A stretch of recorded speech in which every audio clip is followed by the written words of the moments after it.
હવે તમે લોકો પણ કાયદામાં નહીં રહ્યો તો ફાયદામાં નહીં રહ્યો. તમે લોકો પણ કાયદામાં રહેશો તો ફાયદામાં રહેશો. પણ 150 કરતાં પણ વધારે લોકોને એરેસ્ટ કરવામાં આવ્યા હતા ત્યારે. ત્યારબાદ 7 થી 8 હજાર લોકોનું જે કોળી સમાજનું ટોળું છે, કોળી સમાજની એક લીગલ ટીમની રચના કરી છે. કેબિનેટની બેઠક પૂરી થતાની સાથે જ કુંવરજીભાઈ બાવળિયા સાહેબ હજી સુધી એમના પરિવારની મુલાકાત લીધી નથી. સરકારની અપેક્ષા રાખું છું. તમે વાત કરેલી કે અમે આંદોલન પણ કરશું. સમગ્ર ગુજરાતની અંદર સૌથી વધારે જો કોઈ સમાજ હોય તો એ કોળી સમાજ છે. હા, 2 કરોડ કરતાં પણ વધારે કોળી સમાજ છે. નમસ્કાર. તો હું છું વિપુલ ને તમે જોઈ રહ્યા છો ઘણું બધુંના ખાસ કાર્યક્રમ વિચાર વિસ્તારમાં આજે એકવાર ફરીથી આપણે ગુજરાતના એક નવા મુદ્દાની વાત કરવાના છીએ. તાજેતરમાં જ રાજકોટનું વિંછિયા ગામ એ જાણીતો મુદ્દો બન્યો હતું અને એમાં ઘનશ્યામભાઈ રાજપરાની હત્યાનું કારણ સામે આવ્યું હતું. આમાં કોળી સમાજના આગેવાનો ચર્ચામાં રહ્યા હતા. તાજેતરમાં જ કોળી સમાજના એક નેતા બ્રિજરાજસિંહ સોલંકીનો એક વિડીયો ચર્ચામાં રહ્યો હતો. તેમણે ગૃહમંત્રી હર્ષ સંઘવીને પણ એક નિવેદન આપ્યું હતું. એના વિશે પણ વાત કરશું. પણ આ પહેલાં આપણે સૌથી પહેલાં સમજીએ કે આ જે મુદ્દો હતો વિંછિયામાં શું બન્યું અને ઘનશ્યામ રાજપરા કોણ છે. તો આપણી સાથે છે કોળી સમાજના આગેવાન નેતા બ્રિજરાજસિંહ સોલંકી. બ્રિજરાજભાઈ, ઘણું બધુંમાં તમારું સ્વાગત છે. Thank you. પહેલાં તો આપણે જાણવા માગીએ છીએ કે જે આ ઘટના બની, પહેલાં તો ઘનશ્યામ રાજપરા કોણ છે અને એમને હત્યાનું કારણ શું છે? સૌપ્રથમ તો આપની જે આ યુટ્યુબ ચેનલ છે ઘણું બધું, એમના તમામ દર્શક મિત્રોને હું આ તકે ખૂબ ખૂબ સ્વાગત કરું છું અને આભાર વ્યક્ત કરું છું વિપુલભાઈ. ખાસ કરીને રાજકોટ જિલ્લાનું વિંછિયા તાલુકો અને એમાં થોરિયાળી ગામ ખાતે ઘનશ્યામભાઈ રાજપરા જે કોળી સમાજના આગેવાન હતા, જેઓ એક આરટીઆઈ એક્ટિવિસ્ટ પણ હતા. બરોબર. જેઓ કોળી સમાજના યુવાનો હોય, મહિલાઓ હોય કે ખેડૂતો હોય, એમના હક અધિકાર અને ન્યાય માટે હર હંમેશ અવાજ ઉઠાવતા હતા. અને ત્યારે એક સરકારી જમીન ઉપર ગેરકાયદેસર દબાણ કરવાના કારણે એ એપ્લિકેશન આપે છે, સરકારમાં રજૂઆત કરે છે. બરોબર. અને એમને ધ્યાનમાં રાખીને જે આ બધા આરોપીઓ છે એ એમનું મર્ડર કરી દે છે. એની પહેલાં ઘનશ્યામભાઈ રાજપરા દ્વારા પોલીસ સ્ટેશનમાં અરજીઓ પણ કરવામાં આવી હતી કે મારા જીવનું જોખમ છે, મને મારી નાખશે, મારા ઉપર હુમલો થશે. પરંતુ ગુજરાત સરકારની આ જે પોલીસ છે એ કોઈ પણ રીતના એક્શનમાં ન આવી, આ મુદ્દાને ઇગ્નોર કર્યો અને ત્યારબાદ સ્વર્ગીય ઘનશ્યામભાઈ રાજપરાની હત્યા થાય છે. અને તેના આક્રોશમાં, તેના વિરોધમાં સમગ્ર વિંછિયા અને જસદણ તાલુકો જે છે અને સમગ્ર ગુજરાતના કોળી સમાજના લોકો છે જાગૃત થાય છે આ મુદ્દાને લઈને. બરોબર. પોલીસ દ્વારા એવું વચન આપવામાં આવે છે કે આરોપીઓનું સરઘસ અમે કાઢીશું. જે રીતના ગુજરાત રાજ્યના ગૃહમંત્રી હર્ષભાઈ સંઘવી વારંવાર ટીવી મીડિયાના માધ્યમથી એવું કહે છે કે ચમરબંધીઓને છોડવામાં નહીં આવે, એનો વરઘોડો તો નીકળશે જ. એ જ રીતના પોલીસ દ્વારા વચન આપવામાં આવે છે કે અમે આરોપીઓનું સરઘસ કાઢશું. અને આ ભોળો કોળી સમાજ અમારો એ સરઘસ જોવા માટે જ્યારે પોલીસ સ્ટેશન પહોંચે છે ત્યારે પોલીસ આ વાતથી ફરી જાય છે. ઓકે. આ વાતને ઇનકારે છે ત્યારે બોલાચાલી થાય છે અને ત્યારબાદ પોલીસ દ્વારા મહિલાઓ ઉપર લાઠીચાર્જ કરવામાં આવે છે. અને ત્યારબાદ 7 થી 8 હજાર લોકોનું જે કોળી સમાજનું ટોળું છે એમાં શંકાસ્પદ રીતના અમુક આરોપીઓના સંબંધી પણ એમાં હોય છે. બરોબર. ત્યાંથી એવું જાણવા મળ્યું છે કે કદાચ એ લોકોએ પથ્થરમારો ચાલુ કર્યો હોય.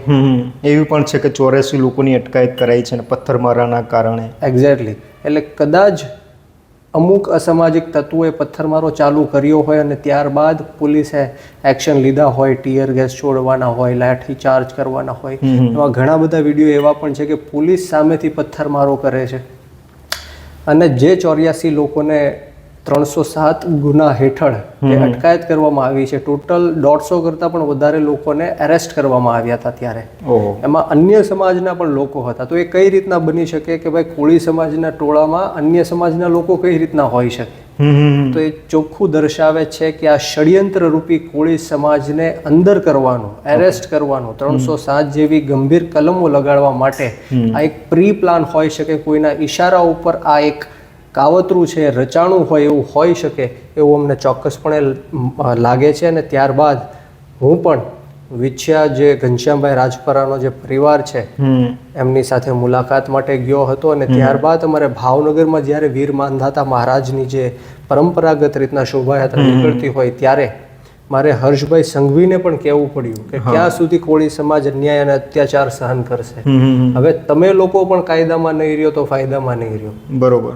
કેમ કે હવે અમે પણ કોળી સમાજની એક લીગલ ટીમની રચના કરી છે, જેમાં ગુજરાતની અંદર દરેક જિલ્લા અને તાલુકામાંથી કોળી સમાજના જે એડવોકેટ્સ છે, વકીલ છે, હાઈકોર્ટના હોય, સુપ્રીમ કોર્ટના હોય, એની એક પેનલ બનાવી છે. અને અવારનવાર જે કોળી સમાજ ઉપર અન્યાય અને અત્યાચાર થાય છે ગુજરાતની અંદર, એને અમે સામેથી કાયદાકીય રીતના લડત આપીશું.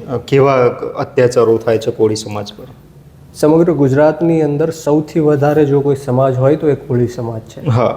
2 કરોડ કરતાં પણ વધારે કોળી સમાજ છે. પણ ક્યાંક ને ક્યાંક એવું લાગી રહ્યું છે કે ગુજરાતની અંદર સૌથી પછાત, સૌથી નબળો, સૌથી દબાયેલો, કચડાયેલો સમાજ જો કોઈ હોય તો એ કોળી સમાજ છે. બરોબર. સમાજને શિક્ષણથી વંચિત રાખવામાં આવ્યો છે. જ્યાં કોળી સમાજ વસે છે ત્યાં વ્યસનોનું સ્તર વધારી દેવામાં આવ્યું છે, જેથી કોળી સમાજ પછાત ને પછાત રહે. હું ભાવનગર જિલ્લાની ઊંચા નીચા કોટડાની વાત કરું, જ્યારે આવી જ રીતના કોળી સમાજના એક ગામ ઉપર જ્યારે આ રાજકીય માણસોનો ડોળો હોય છે, ત્યારે કોળી સમાજના જે આ લોકો છે એનો વિરોધ કરવા જાય છે, ત્યારે 70, 80 વર્ષની જે વૃદ્ધ મહિલાઓ હોય છે એની ઉપર લાઠીચાર્જ કરવામાં આવે છે, એમને લોહી લુહાણ કરી દેવામાં આવે છે, ઘેંટા બકરાની જેમ જેલની અંદર પૂરીને જમવાનું પણ આપવામાં નથી આવતું. એવો અન્યાય અને અત્યાચાર ભાવનગર જિલ્લાના ઊંચા નીચા કોરડા ખાતે થયો હતો. હું વાત કરું અમરેલી જિલ્લાના લાઠીની, ત્યારે અપંગ લોકો, જે કોળી સમાજના અપંગ કપલ હતું, એમની ઉપર પણ ઘરમાં ઘૂસીને લાઠીચાર્જ કરવામાં આવ્યો હતો, જેમનો કોઈ વાંક ગુનો નહોતો, અને પોલીસ દારૂ પીને ત્યાં ગઈ હતી. આવા અનેક બનાવો, જુનાગઢ જિલ્લો લઈ લ્યો, સોમનાથ વેરાવળ જિલ્લો લઈ લ્યો, એક પણ જિલ્લો એવો બાકી નથી જ્યાં કોળી સમાજની બેન દીકરી ઉપર ખોટી રીતના અન્યાય અને અત્યાચાર થાય છે, યુવાનોને મારવામાં આવે છે.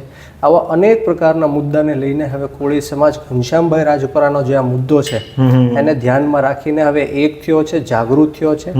અને આના અંતર્ગત અમે દરેક જિલ્લાઓમાં જાશું, તાલુકાઓમાં જાશું, ગામે ગામ જાશું અને કોળી સમાજને જાગૃત કરવાનું કામ અમારી જે લીગલ સેલની ટીમ છે અને સાથોસાથ જે ગ્રાઉન્ડ લેવલની ટીમ અમે બનાવવાના છે ટૂંક સમયમાં. કોળી સમાજ આક્રોશ સંઘર્ષ સમિતિ કરીને એક સમિતિની રચના કરવાના છે. તેના મારફત આવનારા દિવસોમાં વિછ્યાની અંદર આજે ઘનશ્યામભાઈ રાજપરાના કારણે જે આ બધું સર્જાણું છે ને જે કેસ ઉપજ્યો છે એને નિસ્ત નાબૂદ કરી દેવામાં આવે એવી માંગ સાથે અમે આવનારા દિવસોમાં વિછ્યામાં મહાસંમેલન કરવા જઈ રહ્યા છીએ. તો આપણા ભાજપના ધારાસભ્ય છે કુંવરજી બાવળિયા, તો એમણે પણ વિંછિયાની મુલાકાત લીધી હતી, પરિવારોની મુલાકાત લીધી હતી, તો તેમણે પણ સાંત્વના આપી હશે અને સરકારને પણ કહ્યું હશે કે આ બાબતે જલ્દી નિવેડો લાવો. જ્યાં સુધી મને ખબર છે ને જ્યાં સુધી એ લોકોએ મને માહિતી આપી છે ત્યાં સુધી કુંવરજીભાઈ બાવળિયા સાહેબ હજી સુધી એમના પરિવારની મુલાકાત લીધી નથી. માત્ર ને માત્ર જસ મેળવવા માટે કદાચ એમણે મીડિયામાં કદાચ નિવેદનો આપ્યા હોય તો, પરંતુ મને જ્યાં સુધી ખબર છે ત્યાં સુધી એમની મુલાકાત લીધી નથી કે ફોન દ્વારા એમને સાંત્વણી પણ નથી આપી. તો વાત એ જ છે, તમે કોળી સમાજના એક ધારાસભ્ય છો, તમે કોળી સમાજના કેબિનેટ મંત્રી છો, તમને જે પદ, પ્રતિષ્ઠા અને હોદ્દો મળ્યો છે માત્ર ને માત્ર કોળી સમાજની દેન છે. વર્ષોથી તમને કોળી સમાજે ખોબલે ને ખોબલે મત આપ્યો છે, ત્યારે કોળી સમાજ ઉપર જ્યારે અન્યાય અને અત્યાચાર થાય છે ત્યારે તમે ક્યાં જાઓ છો?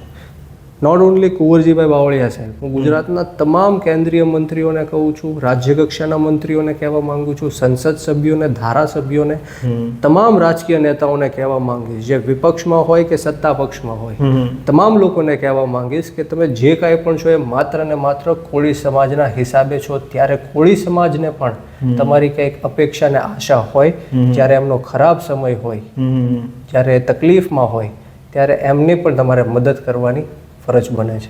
તમારી જે એક વિડીયો ક્લિપ વાયરલ થઈ હતી એમાં તમે કહેતા હતા કે કાયદામાં રહેશો તો ફાયદામાં રહેશો, સાથોસાથ આમાં તમે વાત કરેલી કે અમે આંદોલન પણ કરશું જો આ મુદ્દાને લઈને નિવેડો નહીં આવે તો એના વિશે શું કહેશો? 100% હવે ગુજરાતના જે કોળી સમાજના યુવાનો છે એ જાગૃત થયા છે. જાત મહેનતથી શિક્ષણ પ્રાપ્ત કરીને સરકારી નોકરીઓ હોય કે કોઈ પણ પ્રાઇવેટ જોબ હોય એ જાત મહેનતથી પોતે મહેનત કરીને એ પ્રાપ્ત કરે છે. ત્યારે હવે ગુજરાતની અંદર કોળી સમાજ જાગૃત થયો છે. અને અત્યાર સુધી દબાયેલો આ ભોળો કોળી સમાજને જે આ રાજકીય નેતાઓએ જે એમની ઉપર અત્યાચાર ને અન્યાય કર્યો છે એ હવે સમાજ સહન કરી લેશે નહીં. એટલા માટે જ્યાં ક્યાંય પણ કોળી સમાજની સાથે અન્યાય અને અત્યાચાર થશે અમે સોશિયલ મીડિયાનું માધ્યમ હોય કે ગ્રાઉન્ડ લેવલ સરકારની સામે આનો પ્રતિઘાત કરશું. સરકારને આનો ઈંટનો જવાબ પથ્થરથી આપીશું. બરોબર. તો આ હતા બ્રિજાસિંહ સોલંકી અને કહી રહ્યા છે કે અમે ઈંટનો જવાબ પથ્થરથી આપીશું. તો આ હતો આપણો વિચાર વિસ્તાર કાર્યક્રમ. જો આ સમાચાર અને વિડીયો તમને ગમ્યો હોય તો મારી યુટ્યુબ ચેનલને લાઇક કરો, શેર કરો અને સબસ્ક્રાઈબ કરો અને આવા જ વિડીયો માટે જોડાયેલા રહો અમારી સાથે. આભાર.